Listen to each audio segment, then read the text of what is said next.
Olá, está começando a Granja na TV. Eu sou Thaís Dávila e essa é a sua conexão diária com o agronegócio. Pouco mais de 13% dos 201 milhões de reais do programa Agrofamília chegaram de fato ao produtor. O programa foi anunciado pelo governo do estado em julho do ano passado. Os recursos foram aplicados em 4 ações: ampliação do subsídio do programa Troca-Troca de Sementes, aumento do bônus de sementes e mudas forrageiras, anistia da etapa safrinha do Troca-Troca e melhorias no pavilhão da agricultura familiar da Expo Inter. A Secretaria de Desenvolvimento Rural garante, no entanto, que o fluxo dos recursos será acelerado ainda neste semestre. Em dezembro, o governo do estado publicou uma lista com mais de 1.000 projetos aprovados para receberem recursos.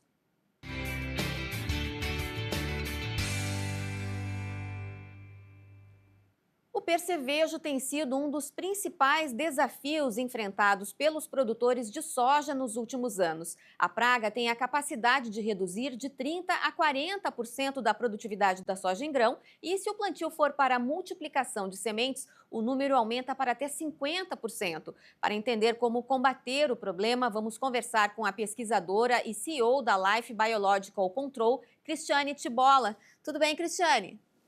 Olá, tudo bem, Thaís? É um prazer enorme estar conversando contigo e com todos os ouvintes da Granja na TV. Obrigada pela presença. Bom, o percevejo é uma dor de cabeça para o produtor. A gente mencionou aí na abertura que pode causar uma queda na produtividade, mas além disso, provoca também uma queda na qualidade da soja, que influencia até o pagamento que o produtor recebe, né, Cristiane? Perfeito, perfeito. O percevejo hoje ele é a principal praga, né, da cultura da soja. Além da soja, ataca diversas outras culturas, né? É um inseto que tem capacidade de atacar milho, arroz, trigo, dentre outras culturas que nós temos no nosso país. E ele é uma praga importante porque ele, além de provocar o dano direto ali, né, atacando o grão, deixando as perfurações no grão da soja, ele promove também um dano indireto, que a gente chama, que é deixar essa abertura para a entrada, muitas vezes, de fungos, bactérias e outros micro-organismos que acabam atacando essa semente e provocando uma deterioração e baixando o valor, digamos assim, dessa semente. Né? Tem uma baixa de vigor, uma baixa de peso de sementes, e muitas vezes esse grão acaba apodrecendo ali no campo, sendo inviável aí para uso, seja em grãos ou seja na produção de sementes, né? Bom, o percevejo ele preocupa porque ele fica naquelas culturas, nas próprias plantas daninhas que estão ali na entre safra, né? É difícil de controlar. Como é que funcionam as ferramentas que existem hoje no mercado convencional, digamos, de produtos? Perfeito, muito bem colocado. É uma praga que, como foi falado, ataca diversas culturas, né? Ele tem capacidade de se alimentar de diferentes espécies de plantas. Ocorre desde o sul do Brasil até norte e nordeste, então tem uma capacidade de adaptação ao ambiente agrícola muito facilitado, né?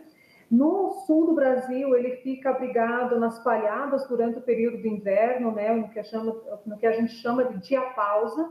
Então, durante esse período do inverno, ele fica ali abrigado nessa palhada. Quando começa a esquentar lá no final do ciclo do trigo, ele aparece e começa a causar danos, né? E depois vai para a soja, vai para o milho e para outras culturas.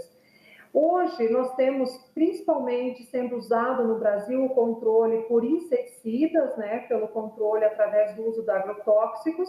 No entanto, né, tem sido ofertado ao mercado novos produtos, né, principalmente produtos biológicos, que são altamente eficazes no controle dessa praga, como é o caso do Defender, né, é um produto à base de microvespa. Essa microvespa faz o controle biológico do percevejo no campo, atacando os ovos desse percevejo e impedindo que dali nasça um novo percevejo e continue atacando essas plantas de soja. Então, a Life Biological Control, ela veio com essa proposta de usar, né, o poder da natureza aí para desenvolver produtos que ajudem os agricultores a controlar essas pragas de forma sustentável e rentável, né? É, E Pois não, pode continuar. E o controle biológico ele tem elevado muito nos últimos anos, né? Ele tem crescido muito justamente por essa alta eficácia no controle. Só para você ter uma ideia, o Defender Soy, que é essa microvespa, tem capacidade de controle de mais de 95% do percevejo no campo. Por ser uma microvespa que tem capacidade de voo, ela mesma localiza aonde está esse percevejo e faz o controle, né? Isso é muito importante, porque muitas vezes esses insetos, eles ficam escondidos na soja. E uma aplicação via pulverização não consegue alcançá-los muitas vezes para fazer o controle, tá? Então, essa tecnologia ela tem esse papel importante aí de controlar os ovos do percevejo, então antes que você tenha o problema realmente no campo, e também de localizar essa praga onde quer que ela esteja ali abrigada no dossel de soja no campo. Como é que funciona a aplicação do Defender, esse produto biológico aí que vocês estão oferecendo no mercado, que tem esse potencial todo, Cristiane? O Defender Soy, essa microvespa, normalmente ela é aplicada via drone, então são cápsulas que contêm essa microvespa, elas são liberadas no campo, normalmente a gente utiliza em torno de 6.500 vespas por hectare, aplicado em diferentes pontos, tá? Totalizando esse número de microvespas, e estas se distribuem pela área fazendo o controle. Também pode ser utilizado a aplicação manual, né? Se não for uma área muito grande, ou às vezes é um ataque mais na bordadura da soja, né? Como é o caso de ocorrência dessa praga, normalmente ela inicia na bordadura, ali na fase reprodutiva da cultura da soja, e depois vai adentrando. Então, se entrar com controle efetivo no início do período reprodutivo, que a gente chama no início de formação do canivetinho, né? O início de formação da vagem, pela bordadura, você já tem um controle bastante eficiente dessa praga, tá? Bom, e essa questão do controle biológico tem todo um aspecto de sustentabilidade envolvido. A gente pode pensar aí dentro do sistema que você falou, uma aplicação por drone nas bordaduras, quer dizer, não é uma aplicação terrestre, não vai em toda a lavoura e a vespa vai encontrar lá o percevejo onde ele está. Tem a sustentabilidade em alta nesse controle biológico, né, Cristiane? Perfeito, Thaís. É importante ressaltar esse aspecto, porque quando a gente fala em controle biológico, a gente está falando de um organismo vivo que vai fazer o controle da praga ali no campo e ele permanece ali, né, perpetuando o controle por outras gerações, né? Isso é muito importante. Quando nós aplicamos o controle biológico via drone, né, distribuímos essas microvespas, elas parasitam os ovos de percevejo. Dali vai nascer uma nova vespa. Tá? Ao invés de nascer a praga, nascer o percevejo, vai nascer uma nova vespa. Essa vespa vai continuar fazendo controle biológico ali no campo, caso tenha a praga permaneça né, nessa área e ela consegue, então, fazer o controle continuado, digamos assim, né? E isso faz com que a gente consiga ter um controle por um tempo maior da praga no campo. Normalmente, a gente indica que seja aplicado de 2 a 3 aplicações dessas microvespas, tá? Um intervalo em torno de 7 dias. Isso já é o suficiente para que faça um bom manejo, um bom controle da praga no campo. Agora, considerando o tratamento convencional, né, Cristiane, quantas aplicações seriam necessárias e qual o percentual de controle do inseticida convencional para o percevejo na soja? Só para você ter ideia, a aplicação com controle químico, né, com agrotóxico, elas chegam a 7, 8 aplicações por safra, tá? Então, realmente, para controlar essa praga é extremamente difícil, porque ela se tornou resistente aos atuais controles químicos que hoje estão disponíveis, né? Então, você aplica, você não tem uma efetividade de controle, e com isso, ela continua perpetuando ali pela área. A aplicação com controle químico tem esse problema, além de ter um problema de deixar resíduos, né? Muitas vezes é problemático aí para o homem, para o agricultor que está aplicando, deixa um residual no campo, acaba afetando outros indivíduos que vivem ali, né? Porque nós temos uma ampla quantidade de organismos vivos ali na lavoura, né? E muitos deles a gente não quer que sejam eliminados. e o controle químico ele tem esse problema de acabar causando um efeito sobre todos os organismos ali presentes. Então, além disso, né, pode chegar algum tipo de resíduo até a mesa do consumidor final. O controle biológico, ao contrário, né, ele traz essa segurança tanto para o agricultor que está lá aplicando esse produto, né, quanto para o ambiente, né, para o solo, para as plantas, para os outros animais que vivem ali, para a água, e também para o consumidor final, que acaba adquirindo um produto com menos resíduo, com menos agrotóxicos, sendo mais saudável aí para ser consumido. Bom, como é que está a cobertura aí desse controle biológico do Defender Soy no Brasil? Qual é a expectativa de vocês e de levar essa tecnologia a cada vez mais produtores? Perfeito. A Life Biological Control, ela tem 2 anos no mercado, tá? Nós temos vários produtos, né? Principalmente na linha de baculovírus, mas agora também na linha das microvespas com o Defender Soy. Hoje nós atendemos o Brasil todo. Nós, nesse primeiro ano, para este produto, nós optamos por atuar em alguns estados, principalmente São Paulo, Minas Gerais, Mato Grosso do Sul, Paraná e Rio Grande do Sul. Tá? Para os próximos anos, nós queremos estar operando em outros estados também. Foi uma decisão estratégica nossa atender esses estados por primeiro, porque nós precisamos acompanhar muito de perto, né, dos nossos agricultores, como é que está a performance, como é que está a aplicação, para entender a entrada desse produto no mercado. Tá? E é importante ressaltar aqui que o Telenomus podísea, essa microvespa que faz o controle biológico, ela está presente no nosso ecossistema. Isso é importante ressaltar. Nós estamos multiplicando o que a natureza já nos oferece e devolvendo aos agricultores para que eles possam fazer esse controle biológico.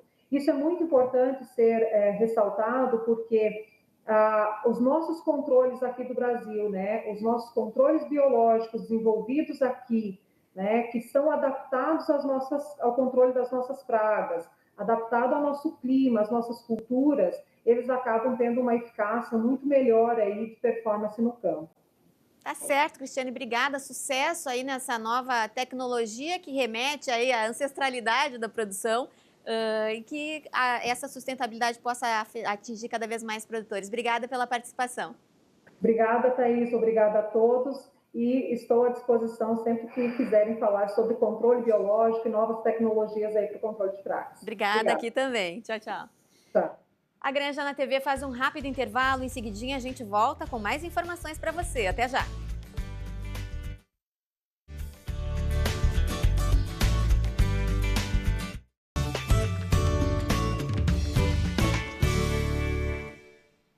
A Granja na TV está de volta e a escolha da sua graduação é muito importante. A Ubra tem uma oportunidade para você. Na Ubra, você tem futuro com raízes sólidas. O vestibular 2025 tá on. São mais de 30 opções de cursos presenciais, híbridos e EAD para você estudar com flexibilidade. E por falar nisso, sabia que você pode ingressar no curso dos seus sonhos por vestibular, nota do Enem, transferência ou segunda graduação? Aqui você tem condições de pagamento super especiais, com opções de parcelamento e financiamento exclusivas, além de descontos imperdíveis. Estude com equilíbrio entre a teoria e a prática, com uma infraestrutura que oferece a melhor experiência e ultrapasse fronteiras com oportunidades de intercâmbio. Acesse ubra.br/vestibular e matricule-se. Ubra, nossas raízes são do Sul. A Feira da Produção Rural de Porto Alegre segue até fevereiro no Centro Histórico. O cardápio variado é composto por frutas da época e acompanha o avanço das colheitas. A repórter Caroline Souza nos conta mais. Quem passa pelo Largo Glênio Pérez, no Centro Histórico da capital, consegue sentir o aroma das frutas da estação. Pêssego, ameixa, melão e outras variedades são comercializadas na Feira da Produção Rural. A gente começou dia 4 de novembro, é o período que começa a colheita do pêssego. Nós ficamos agora em Serra, dia 15 de fevereiro. Chegamos aqui em torno das 5 da manhã e aí fica um atendimento até as 9, 10 da noite.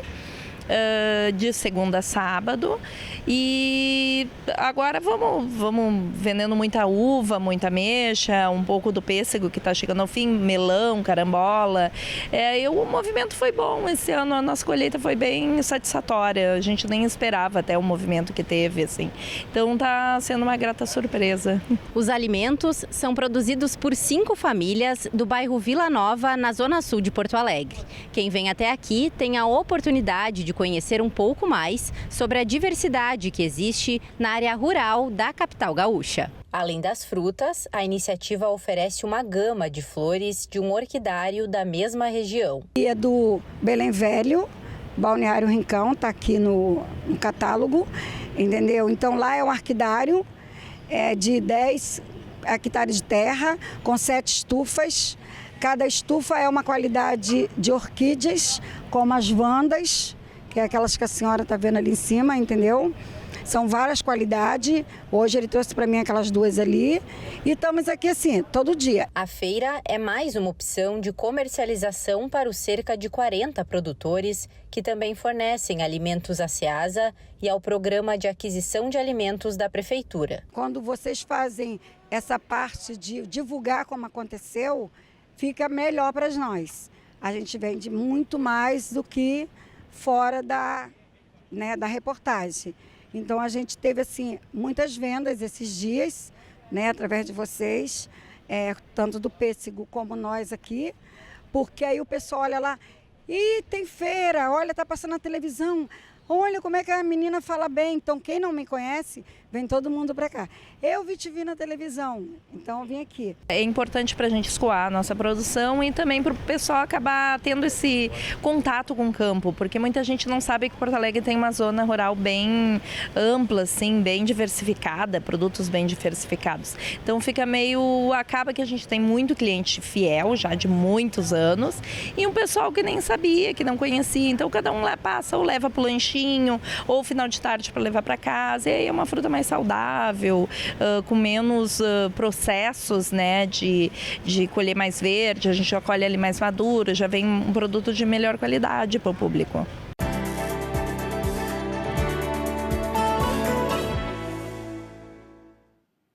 Saímos daqui, vamos para a Europa com o nosso correspondente Leandro Mariani Mitman. Leandro, tudo bem por aí? Tá frio? Não, até que não. Hoje está mais uma temperatura bastante surpreendente. Está 11 graus, mas tem um vento, né? Ah, tá. 11 graus está bem bom. Eu fico pensando assim, como é que a gente chama minuano em alemão, mas enfim, é tipo um vento minuano aí. Pois é, Leandro, você tá aí na rua porque você vai falar sobre o que pensa o cidadão europeu aí do agronegócio, porque o brasileiro a gente sabe que tem aí uma opinião meio dividida, né? Como é que pensa o cidadão europeu sobre a produção rural? É exatamente isso. Eu escolhi esse assunto hoje porque a gente sabe aí no Brasil aí que infelizmente nem todo mundo no meio rural, melhor, no meio urbano entende a relevância que tem o meio rural, os produtores rurais e toda a estrutura que envolve o agro aí, né? Enfim, todas as pessoas que mobilizam, seja no meio industrial, seja em serviços, seja em exportações e tal.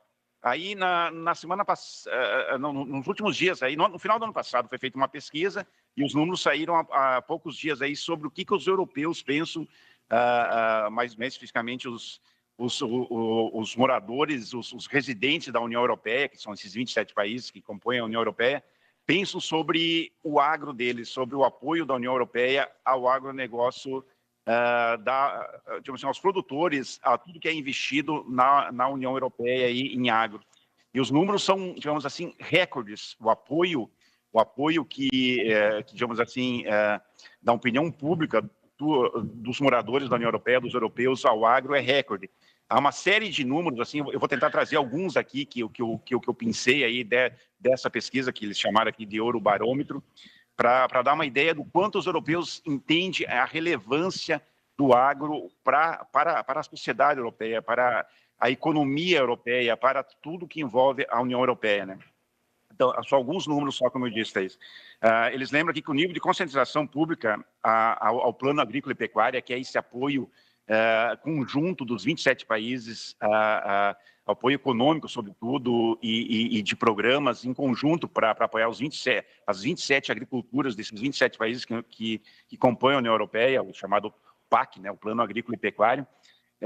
78 dos entrevistados dizem que estão cientes dessa política comum, ou seja, eles sabem que há um apoio maciço aí da União Europeia ao agro, como eu disse, às agriculturas desses 27 países. Eles têm consciência disso, eles não são alienados, assim, praticamente 8 em cada 10, né? Desses, assim, a maioria desses cidadãos, dos entrevistados aí, 81%, portanto, 8 em cada 10, aí, mais até, entendem que o papel fundamental das políticas agrícolas de desempenho, entendem que isso tem papel fundamental para, digamos assim, para o andamento da economia e da sociedade europeia. Por isso que o produtor tem tanta força aí na Europa, né, na opinião pública e tal, porque tem esse apoio aí da população, né, Leandro? Todos os números aqui que eu vou ver, eles giram em torno de 80% para cima, assim, qualquer análise que eles fazem, mais ou menos, dá de 81% para cima até mais, né? 81% assim, entende que o PAC, que é o Plano Agrícola e Pecuário, está a cumprir seu papel de garantia de fornecimento estável de alimentos em todos os momentos.